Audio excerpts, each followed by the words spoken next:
Torna alla vittoria l'Unitas Sciacca che al Paolo Marino di Castelvetrano ha superato la Folgore per 1-2 al termine di una partita combattuta e agonisticamente valida, dove i padroni di casa hanno provato a lungo a mettere in difficoltà i più quotati ospiti. Le reti decisive sono state siglate dall'attaccante Pisciotta, autore di una doppietta con un gol per tempo. Un successo che, ovviamente, rilancia con forza le ambizioni playoff dei neroverdi, mentre per la Folgore arriva un'altra dolorosa sconfitta interna, che relega i rossoneri sempre più da soli in penultima posizione.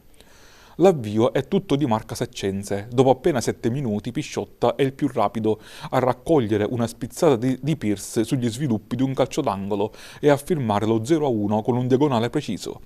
La squadra di Brucculeri costruisce altre occasioni, ma trova sulla propria strada un portiere di casa sempre attento. Nella ripresa la Folgore aumenta la pressione e al 10° minuto trova il pareggio.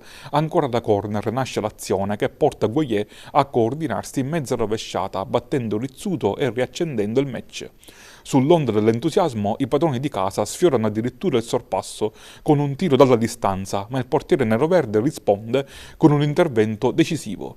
Quando la gara sembra avviarsi verso una fase di equilibrio, lo Sciacca colpisce ancora. Al 28° è nuovamente il 18enne Pisciotta, tra i migliori in campo, a firmare la doppietta personale, con una conclusione precisa che non lascia scampo a Castiglione. Nel finale la Folgore tenta il tutto per tutto, ma la squadra di Brucculeri difende con ordine e porta a casa un successo fondamentale. Una vittoria che rilancia lo Sciacca nella corsa agli spareggi promozione.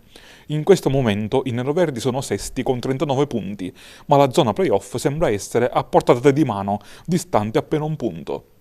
In questo momento, davanti allo Sciacca, ci sono la capolista di Cata con 50 punti, Marsala 45, Camarat 43, San Vitolo Capo 41 e Partinico Dacia 40.